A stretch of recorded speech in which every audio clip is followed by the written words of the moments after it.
This is the face of the most twisted and depraved man that's currently known to British police. His crime's so shocking that it would take a court an hour to read through his charges when he would eventually be brought to justice after nearly a decade of abuse on children as young as just 6 months old. A disclaimer before we move forward, this story has in-depth discussions about child abuse, so if this is something you don't wish to listen to, then feel free to move on to another video.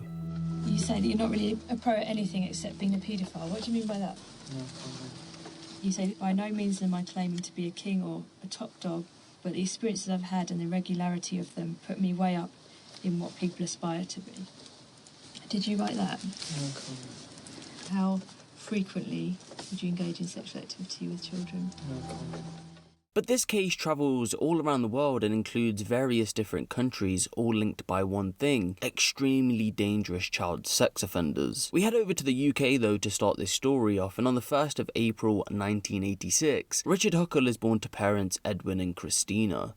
He's born alongside his brother into a middle-class, church-going family, living in the leafy market town of Ashford, Kent, and as he was growing up, he seemed destined for success. As a child, he attended Folkestone Primary School, and students remember him as being quiet but popular, with a former primary school student going on to say that although he was more on the quiet side, he was still fairly normal, showing interest in such things as Action Man. This would be a stark contrast though, once he moved to secondary school. After being only one of a select few to attend Harvey Grammar School, his life would begin to unravel as he started to drift away from the few friends that he had. And it's been alleged that he even dabbled in some petty crime, once getting in trouble for selling counterfeit Pokemon cards. Due to his quote loner status at secondary school, he would be an easy target for bullies. One source would go on to say he was an odd kid, so he couldn't go a day without some sort of ribbing about anything really, and he was called rat-like because of his appearance. Richard would go on to achieve 5 GCSEs, but when moving up to higher education, he struggled with his AS levels. On his 17th birthday, he received a digital camera that would spark his interest in photography, and this in a sense would be the catalyst that would destroy hundreds of children's lives. After becoming Christian in 2004 though, and with him taken to his new hobby, Richard would be asked to take pictures at baptisms and other church events, which only made his love for photography grow. It grew that much that after dropping his AS level courses, he decided to attend Kent College, where he studied a vocational course in ICT and a GCSE course in photography. After not knowing which direction to take his life in 2005, Richard would approach an organisation called World Challenge, where they would help him set up a gap year in Malaysia. When he touches down soon after, he arrives at an animal conservation programme located in the jungle. Here, with a bunch of other Brits, they do jobs such as cleaning up after the animals. Richard didn't really like working with the animals though, and he headed back to the World Challenge offices in Malaysia and said he'd rather work in childcare, offering support in orphanages and schools. One orphanage was selected, but they were unable to take in new volunteers. In hindsight, a bullet was most definitely dodged. Eventually, he would go on to be placed in a school with fellow gap year student Sammy G, where they helped teach English to young students. During this time, both he and Sammy had shared a small apartment together. She describes Richard as being nervous, not talking with anyone, or even interacting with the children. Although he was reserved, within weeks of joining the school, he was causing problems. He was discovered to have been writing a blog where he was posting rude comments about other gap year students and locals, with also making remarks about the World Challenge organisation. So in October of 2005, he was moved on to a new placement at the Community of Praise Church as a Sunday school teacher. According to one local journalist, the church was the hunting ground for his abuse. After arriving at the church, in his personal diary, he would immediately begin to write disturbing comments about the pupils. I had some of the children sit down with me for a cuddle. We got out the mattresses and had a relaxed session. The pastor of the church would later come out to distance these claims by saying that he was never a Sunday school teacher and that he hadn't had access to the children by himself. We can assume that the pastor is just saving face though, because according to the World Challenge organisation, after a complaint had been made from a parent that Richard had been hitting children, he was dropped by the organisation fully, and only 1 week later he was independently rehired by the church, and this was also backed up by Richard's diary account. Over the course of his stay, Richard would go on to learn the Tamil language, which was spoken by the community of the church. This basic knowledge helped him blend into the community, and families would even go on to invite him into their homes. But little did they know, a monster was about to emerge. It gets a bit hazy as to when Richard would start to abuse children. Some people claim that it was when he went to his Cambodia trip in 2006, which we're going to get into, whilst others claim it started at the church itself. For context of this video, we'll go with the church theory, and at some point it's believed that Richard had became fond of a 3-year-old girl who attended the church, and over a period of quite literally years, she'd been raped and abused by him. This had all been captured on camera and was even shown to the small child as she was growing up. The girl had raised the alarm to her father about the abuse, but she'd been shrugged off and told to shut up.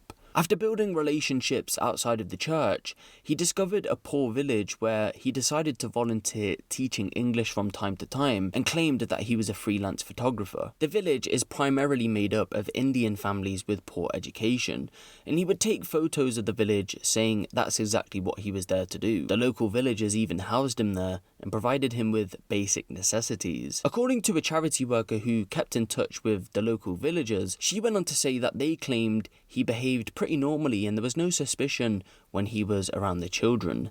Little did they know, though, was the fact that they had a monster amongst them, because for the following 9 years, yes, 9 years, Richard Huckle would rape and abuse 29 children from that exact village. When the abuse started at that specific village, though, it came in the form of pictures being taken, to which no one was none the wiser. But when he had started to touch the children, which were all aged between 4 and 7, inappropriately, that's when the alarm was raised to parents, but once again, these claims were ignored. In 2006, Richard decided to take a 2-week trip to Cambodia on a homestay. In other words, this means families who put travellers up for a small price. Over this 2-week stay, it's believed that Richard Huckle, after going on to meet the family, would go on to molest a 2-year-old child and would video his disgusting actions. There is conflicting reports that he abused 2 sisters aged 4 and 6 on this same trip to Cambodia, but he did go back to that exact same home 1 year later in 2007, where the abuse could have definitely continued with other family members. After realising that he could get away with abusing children, Richard decides to stay in Malaysia beyond his gap year, basing himself in the capital, although he does take frequent trips back to England. He would then secure himself a student visa in 2011, studying IT at the Kuala Lumpur University, and also enrolled himself at the British Council in Kuala Lumpur, where he took a 2-month CELTA course, a certificate of English language to teach adults. After completing the 2-month CELTA course, Richard would decide to advertise himself as an English teacher on various websites, which gained him access to children working at various schools, orphanages, and even privately with families. Another tactic that Richard would use to get into families' homes is when he would take frequent trips to Port Dickson, an area located just outside of the capital city by the coast, which was a family hotspot. His strategy would go as follows. He takes pictures of children he meets at the beach. He offers them prints of the photos to gain their trust, and then speaks to the parents, where after a conversation starts to bubble, he offers to teach free English lessons to the children, but of course we know what his true intentions were. In his diary, he writes about his success by saying, quote, "I'm back again at Port Dickson, and staying around the house of my 12th family. I spent time with the baby, trying to get her to sleep in a hammock." Over the 9-year period, 4 trips had been made to India, where he visited various different orphanages, each orphanage coming out to explain that Richard Huckle was never allowed to be alone around the children, and some of them had even felt off about his character. Here he is in 2013 in the New Hope for Children orphanage. In a series of emails he wrote to the pastor of that orphanage, he persuades him to allow him to visit after claiming he can speak basic Tamil, and he would be more than happy to use his photography and editing skills to help make promotional material for the ministry. When Richard Huckle would eventually get caught by authorities, the orphanage took to their Facebook page distancing himself from his involvement at the orphanage and claiming once again he wasn't around the children without supervision. Before we move forward, I just wanted to quickly note that no police investigations were ever opened about his time in India, neither by UK authorities or Indian authorities. But his behaviour does mirror that of Malaysia, and people do believe that children had been abused whilst over in India. But in the many years of abuse and rape to multiple children between the ages of 6 months and 13 years old, just as you know, he had been recording his hideous acts on video and had been taking images, but he didn't keep them to himself. Since 2005/2006, he'd been posting quite literally tens of thousands of abuse images to the dark web. Now, I don't need to break down what the dark web is because the majority of you watching will know what it is, and as you know, it is a hotbed for people like Richard Huckle. The content was shared to various websites, but one which stored the most of his content was one by the name of The Love Zone. The Love Zone, when it was still available on the dark web, was one of the world's largest and most secure paedophile networks, with around 45,000 members. Depraved paedophiles had been sharing images and videos of child sex abuse, ranging in various categories. What made this website so secure from law enforcement, though, was the fact that any suspicious account would go on to be instantly deleted, and users had to post material at least every 30 days or risk being exiled from the site. The more you posted, the higher rank you was on the site, with the producers area being accessed by only a few. In 2014, what users didn't realise though was that the site had been compromised by police, and Richard Huckle's near decade of child sex abuse was about to come to an end. But how exactly did law enforcement gain access to a website if any suspicious accounts would get deleted? Good morning, everybody. I'd like to talk about Project Spade this morning. In October 2010, undercover online officers with the Child Exploitation Section of the Toronto Police Service made contact with a male on the internet who was sharing very graphic images of young children being sexually abused. Through investigations, the officers were able to trace the internet connection to a male living in Toronto. The investigation revealed that this individual was running an exploitation movie, production, and distribution company from an address within the city of Toronto. This company operated a website known as www.azoffilms.com, where customers from around the world could place orders to have movies sent to them through the mail or through the internet. Investigators believe many of these movies were consistent with the Canadian Criminal Code definition of child pornography. At this time, the Toronto Police Service sought the assistance of the United States Postal Inspection Service, as it appeared many of the movies were being exported into the United States. The Toronto Police Service and the United States Postal Inspection Service then began a joint investigation. On May 1st, 2011, after a 7-month-long investigation, officers executed numerous search warrants at various locations across the city of Toronto. One of these search warrants was executed at the site of the purported business located in the West End of Toronto. Officers spent 4 days inside this business, cataloging the thousands of movies, computers, and other media located during their search. At this time, over 45 terabytes of information was seized from the business. And to give you some perspective, this is equivalent to a stack of paper as tall as 1,500 CN Towers. On the same date, a search warrant was also executed at the residence of the owner-operator of the business, Mr. Brian Way.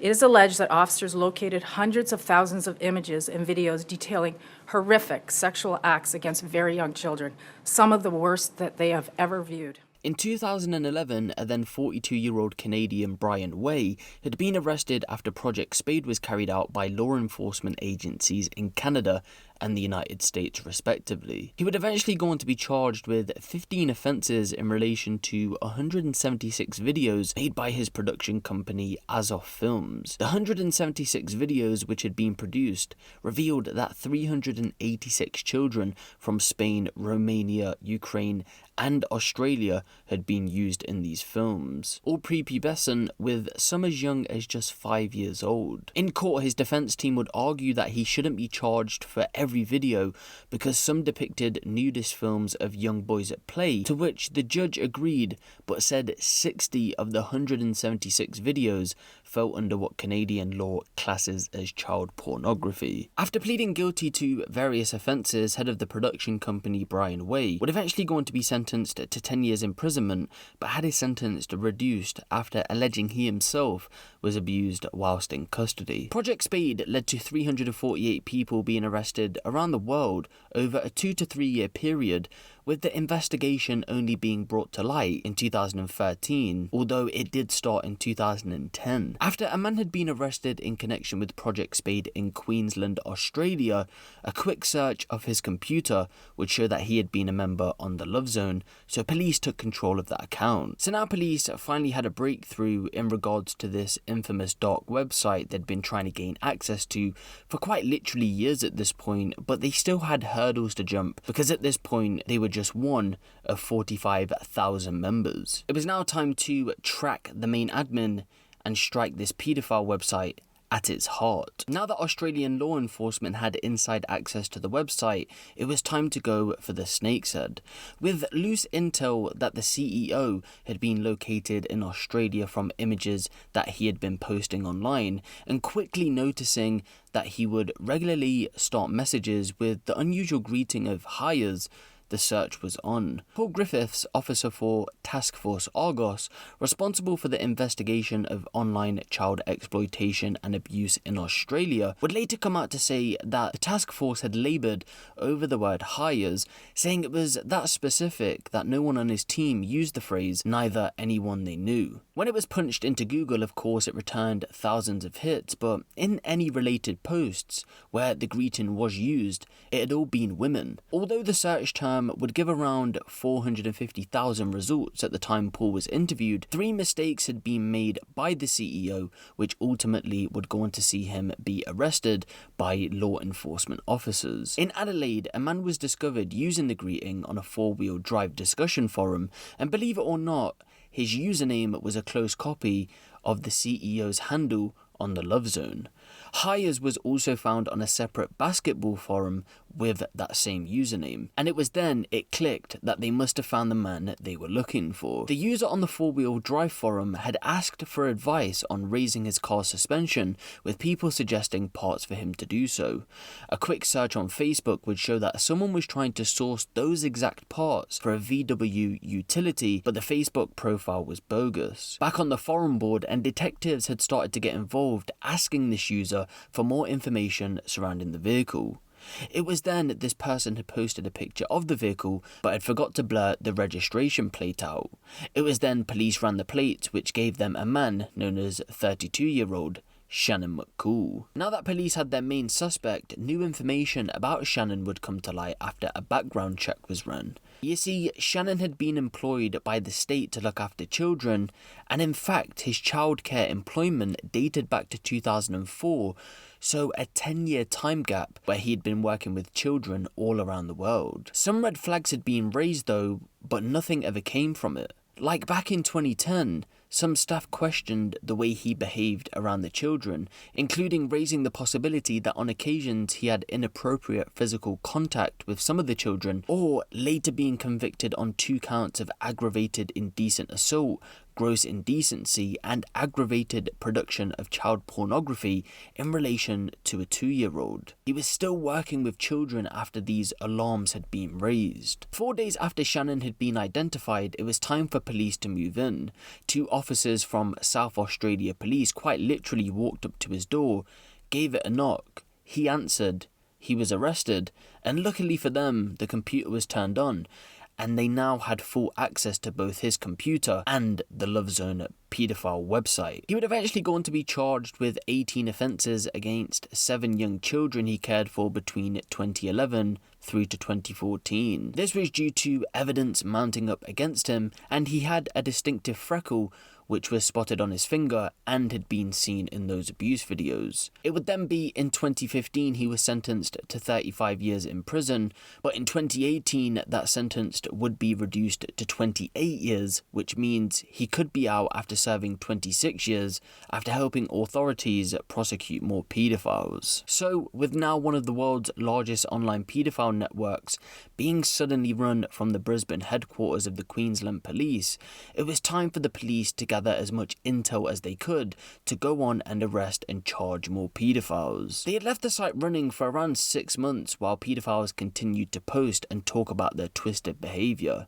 Police had made a hit list of worst offenders they wanted to catch, and on top of that list was none other than Richard Huckle. Richard had made the hit list because he was a producer, uploading exclusive fresh material on a weekly basis. Argos officer Paul Griffiths would say, quote, "He belittled others on the forum for claiming they were paedophiles. He thought they were just sitting at home living off other people's experiences, while he was out there living the life." He continued, Huckle talked about leaving a legacy where he'd be remembered because of the material he produced. He got to the point where he was actually titling his work, saying it was in his studio. He was definitely branding. But Paul explained that Richard's material wasn't sought after due to the fact that he wasn't particularly popular. The investigation would prove a difficult one to start with though, as Richard took precaution, blurring faces and backgrounds along with erasing metadata from his work, but early clues would start to pinpoint that it had been a man in Southeast Asia after a paedophile wrote to him, quote, "Pity you're far away," to which Richard responded, "I'm probably closer than you think," and other intelligence also pointed to this person spending time in Malaysia. But it's not what he photographed that would be a breakthrough in the case, rather what he photographed with.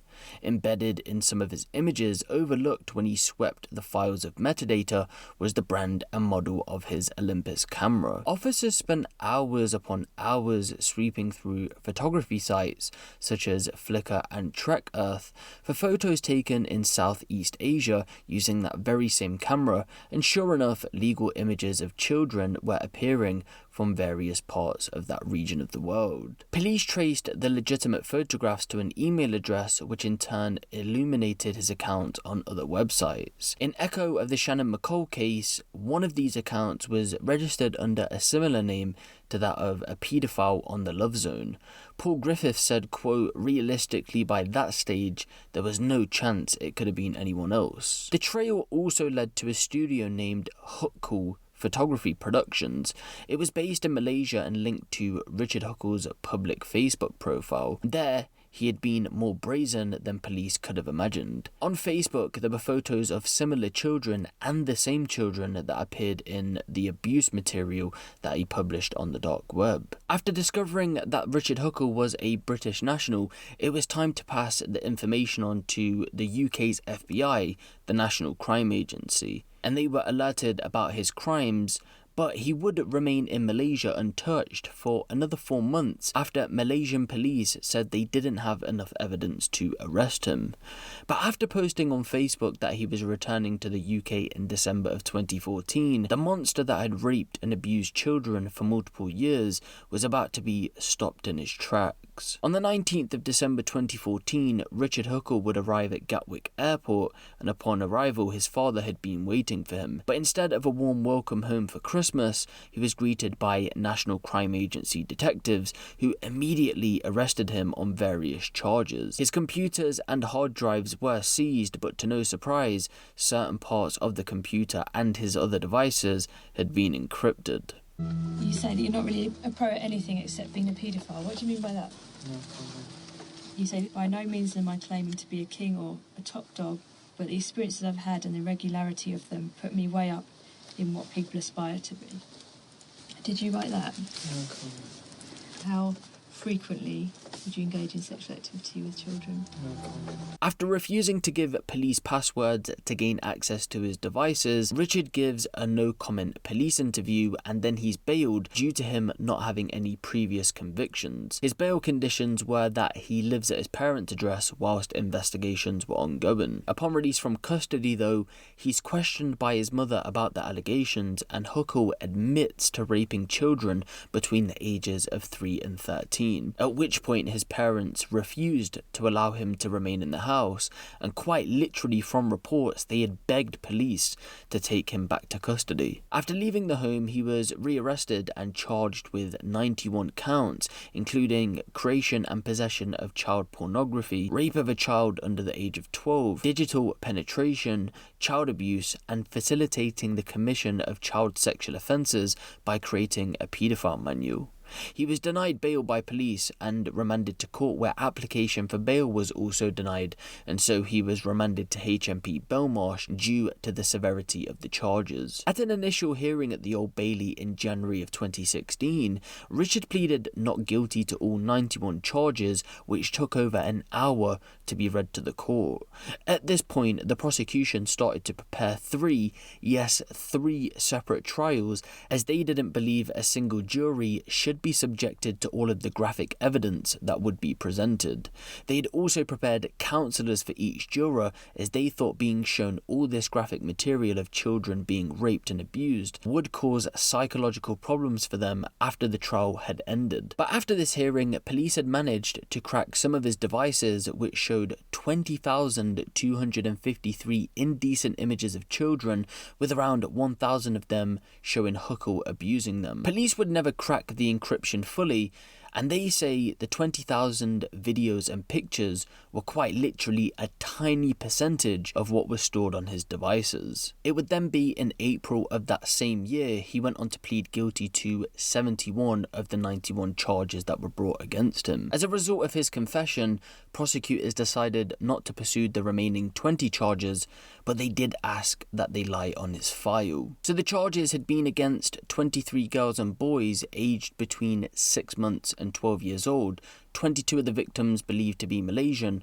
whilst one is believed to be Cambodian. The 71 exact charges would be 31 counts of sexual assault of a child under the age of 13, 12 counts of taking indecent photos of children, 6 counts of assault by penetration, 13 counts of rape of a child under 13, 3 counts of causing a child under 13 to engage in sexual activity, 3 counts of causing a child under 13 to engage in penetrative sexual activity, arranging or facilitating the commission of child sex offences by writing a child sex abuse manual, making over 20,000 indecent images, and advertising child pornography. Over the 3-day sentencing hearing, more details would start to emerge surrounding this case, with prosecutors going on to say that although this case surrounds 23 victims, it's believed that number could easily be as high as 200. In court, the prosecution would go on to say that Richard Huckle would make his way into poor communities in Malaysia, where he would go on to abuse and rape girls, boys, babies, toddlers, and preteens. It was explained that Huckle's youngest victim was a baby just 6 months old, whilst another baby was attacked just after her first birthday. A further 7 were aged between 1 and 3 when they were attacked by him, whilst some were abused for years.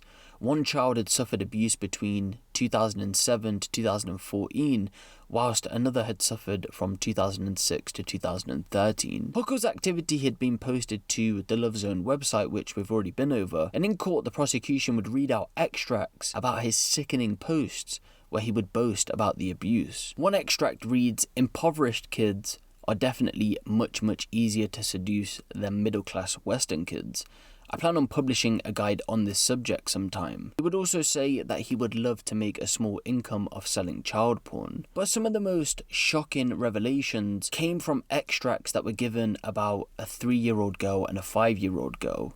In reference to the 3-year-old girl, he said, quote, "I'd hit the jackpot.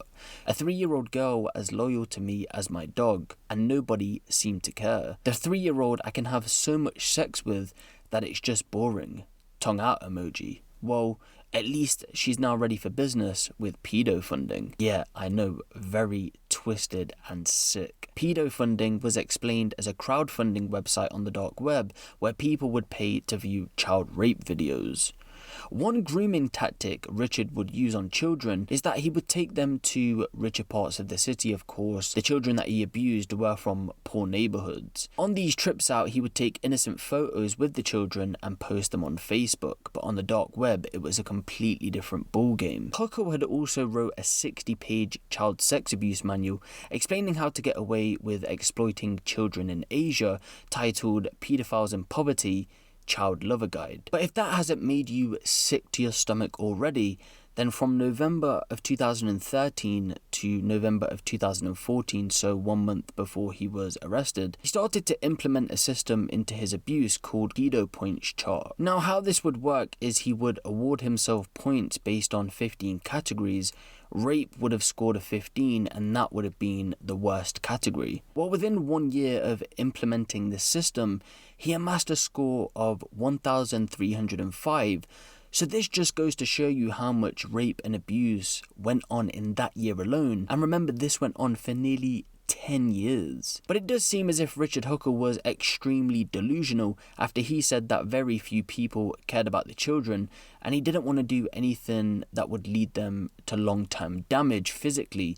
But if that was the case, for one, you know as a grown adult what sexually abusing and raping a child would do, but on top of this, you literally rape some of the children over multiple years. It was then the judge handed him 22 life sentences with a minimum term of 25 years, which pretty much meant he would end up dying in prison. But this isn't exactly where the story ends, and for some, this is what you'd call poetic justice. On the 13th of October 2019, Paul Fitzgerald, a convicted sex offender himself who had sexually assaulted a young child, on a list of many other sexually related charges, would subject Richard Huckle to 1 hour and 19 minutes of torture before killing him with later intentions of eating him at HMP Full Sutton. After selecting Richard as his victim 1 week prior, he would put him through what's been described as a prolonged attack designed to humiliate and degrade. His hands and feet had been bound before he was gagged and strangled with an electric cord. He was then raped and a spoon was inserted into his anus,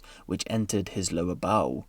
He had his jaw broken from having his head smashed on the cell floor around 6 or 7 times before getting finished off when a pen fixed with a blade to its end was inserted up his nose and into his brain. When staff eventually realised what was happening, he was removed from the cell and was quoted as saying that he enjoyed it and would have gone on to kill other inmates if he hadn't been stopped because he was having too much fun. It's also thought that if he'd been left in the cell a little while longer, that he would have cooked him and started to eat him. He was eventually put on trial where, in a nutshell, he explained that he wanted payback for what Richard did to his innocent victims, and despite the brutal murder, he shouldn't be seen as a victim, adding he wanted Richard to know what it felt like. The judge then handed him a life sentence with a minimum term of 34 years, and whilst sentencing him, the judge called him a psychopath who derived pleasure from imagining, torturing, raping, killing and eating others, and as the judge was saying this to him, Paul looked up at him and started to laugh. But if there's one thing we can take away from this story, it's that Richard Huckle was an evil, sick, twisted, depraved individual. And you can see why the British media labelled him one of the worst paedophiles to ever come from the UK. Can you just imagine how many children's lives that this monster has affected moving forward? Because it's a well-known fact that physically and mentally, when someone gets abused, especially from a young age, that stays with them throughout their lives. I know charities have since been involved with certain victims that have been identified and are thankfully offering support to those that need it. There's also classes now about this kind of crime in Malaysia because it was a very taboo subject that, believe it or not, a lot of the population thought was just a Western problem. But although Richard is from the UK, you can bet there's hundreds if not thousands of people just like him in the country.